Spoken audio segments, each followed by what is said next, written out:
اچھا پھر اس کے بعد مراجع کے وکلا پر بڑے اعتراضات کیے جاتے ہیں.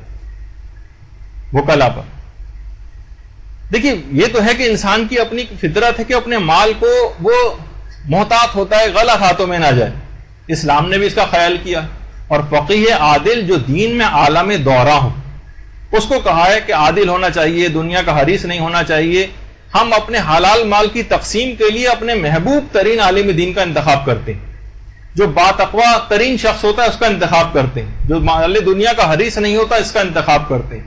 وہ فقیہ جنہیں روایتوں میں دین کا محافظ کہا گیا ہے, جنہیں رسولوں کا امین کہا گیا, الفقہاء امناء الرسل, جو رسولوں کے امین ہیں فقہا, ہم ان کا انتخاب کرتے ہیں.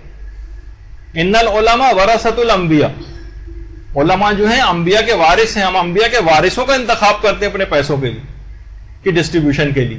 ائمہ کی طرف سے جو لوگوں پر حجت ہیں اور آل محمد کے یتیموں کے کفیل جنہیں کہا گیا ہے انہیں ہم خمس دیتے ہیں, کہ وہ فقیہ ہیں جو قرآن و احادیث میں 70-80 سال تک غوطہ زن رہتے ہیں, وہ بہتر طریقے سے جانتے ہیں کہ رضایت امام کہاں خرچ کرنے میں.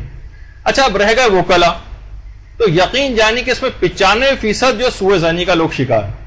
5% بھی میں نے ایک ایج آپ کو دے دی کہ ہر اچھے برے ہر فیلڈ کے اندر ہوتے ہیں, اور وہ بھی جو ہے بلا دلیل لوگ سوء ظنی رکھتے ہیں, بلا دلیل. مثلا صرف ان کے ظاہری حالات کو دیکھ کر کے کسی کے ظاہری حالات اچھے نظر آ رہے ہیں تو یقیناً ہی ہمارا ہی پیسہ ہے. جیسا بھی میں نے کہا 10 روپے سے گویا اس نے یہ گاڑی اسی پیسے سے خریدی. تو اگر آپ کو وکلا پر اطمینان نہیں ہے تو مراجع کے آفس تک, ایران و عراق لوگ زیارتوں پہ جاتے ہیں, ان کے آفس تک آپ پیسہ بھجوا دیں اگر ان پہ اطمینان نہیں ہو رہا. لیکن آپ کے خیال میں یہ جو آپ کر رہے ہیں نا یہ سوء ظنی, اس سے بہرحال فریض خمس معاف نہیں ہوگا. ائمہ کے اپنے کتنے وکلا اور نمائندے ایسے تھے کہ جو کہ خراب ہو گئے تھے مالی امور میں, جن ابھی آپ نے سنا وہ کہہ رہا تھا 10,000 درہم میں خمس کا کھا گیا ہوں, امام نے جس کو معاف کیا تھا بہرحال. اسی طریقے سے امام موسیٰ کاظم علیہ السلام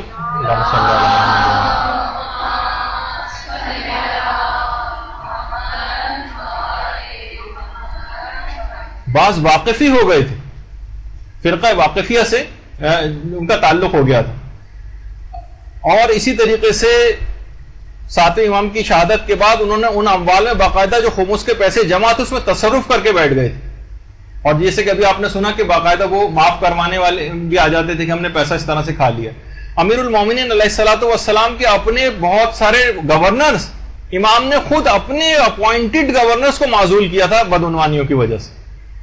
پیغمبر اسلام نے الگ سے ایک آدمی کو اموال پر مقرر کیا تھا, اور جس نے مال میں تصرفات کیے تھے, مال کو کھا گیا تھا ان کے, تو جب وہ اس کا مرنے کی خبر آئی تو پیغمبر نے فرمایا تھا ہوا فی النار, یہ جہنم میں چلا گیا. تو بہرحال خرابی ان کے اندر بھی نکل آتی. لیکن کیا ائمہ معصومین کے ان وکلا اور نمائندوں کا مالی اعتبار سے خراب ہو جانے سے اس زمانے کے مومنین نے خمس دینا بند کر دیا تھا کہ بھائی کیونکہ ان کے بعض وکلا صحیح نہیں لہذا خمس اب ہم نہیں دیں گے؟ نہیں, معاف نہیں ہوگا. کسی نے باقاعدہ آغا سیستانی سے خط بھی لکھا تھا کہ آپ کے ہم دیکھتے ہیں کہ بہت سے وکلا صحیح نہیں, کیا آپ کو بتانا ضروری ہے, کیا ہم پر واجب ہے؟ انہوں نے کہا کہ جواب آئے کہ جی ہاں, یہ آپ کی شرعی ذمہ داری. اول تو وہ ہے کہ آپ بتائیے کس چیز کو آپ کہہ رہے ہیں کہ خراب ہو گئے, کیا یہ پیسہ کھا رہے ہیں, آپ کے پاس ثبوت کیا ہے؟ یعنی ثبوت کے ساتھ آپ بات کریں. تو بہرحال یہ ہوتا ہے. اچھا بہت سارے وکلا ایسے ہیں جو پہلے سے مالدار ہیں, یعنی خاندان کے اعتبار سے بہت سے علماء ایران کے اندر ایسے ہیں جو جدی پشتی خاندانی اعتبار سے, مثلا کوئی امیر خاندان کا بیٹا ہو اور اس کے بعد وہ علم دین کی طرف چلا جائے, عالم بن جائے, علم کے بڑے اس پہ چلا جائے, تو پہلے سے ایک مالی سٹیٹس اس کا رہا ہے نا. تو آپ یہ تھوڑی کہیں گے ہمارے پیسے کھانے کی وجہ سے اس کے پاس یہ مال آیا. نہیں, ایسا نہیں. وہ بہت سے افراد, بہت سے وکلا ایسے ہیں جو پہلے سے مالی اعتبار سے اسٹرانگ ہیں اس کے اعتبار سے. تو اچھا آپ کو کیسے پتا چلا؟ سب سے پہلے ہم یہ پوچھیں گے اس کا کیا ثبوت ہے کہ یہ انہی پیسوں سے جو ہے یہ اشخاص جو ہیں انہوں نے وہی پیسہ استعمال کیا جو آپ کو ان کی جو فی الحال کوئی ان کا اچھا گھر نظر آ رہا ہے, اچھی گاڑی نظر آ رہی. بہت سے لوگ دیکھیے, بہت سے لوگ, میں ابھی عمومی سی بات کہہ رہا ہوں, بہت سے لوگ بہت سے مشروبات کے سلسلے میں کہتے ہیں کہ یہ جو بڑی بڑی ان کے انگریڈینٹس میں جناب سور کی فلاں چیز شامل ہے اور ان کی ریسیپی کے اندر یہ چیز شامل ہے. کہا جاتا ہے کہ بہت سی بڑی بڑی مشروبات بنانے والی کمپنیاں جو ہے نا, ان کے مکسنگ کرنے کے لیے جو وہ ہے وہ چارٹرڈ پلین سے آتے ہیں باقاعدہ, اور یہ ریسیپی ان کی ایٹم بم کی ریسیپی سے بھی زیادہ جو ہے سیکرٹ رکھی جاتی ہے. عام افراد کو کیسے پتہ چل گیا کہ اس کے اندر کیا کیا چیزیں شامل ہیں؟ میں ویسے ہی عمومی ایک بات کہہ رہا ہوں, اب اس کی بہت زیادہ گہرائی کے اندر نہیں جائیے گا. تو بہت سی باتیں, بہت سی چیزیں ایسی ہوتی ہیں جو افراد جن کے ہاں تو پہلے سے تجارتی اعتبار سے, مالی اعتبار سے مستحکم ہیں, یہ بہت سی سیکریٹ باتیں تو گھر والوں تک کو پتہ نہیں ہوتی کہ اتنا مثلا کسی کے پاس پیسہ ہے تو اس کی کن کن امور سے پیسہ آ رہا ہے. تو وہ باتیں آپ کو کہاں سے پتہ چل گئی؟ اس کا مطلب یہ ہے اگر آپ واقعی آپ کی نگاہ میں کچھ غلط ہے تو آپ کی شرعی ذمہ داری کہ مہاراجے تک ثبوت کے ساتھ وہ چیزیں پہنچائیں, اور اگر آپ کے پاس کوئی ثبوت نہیں ہے تو افواہوں اور بدگمانیوں کا بازار گرم نہ کریں.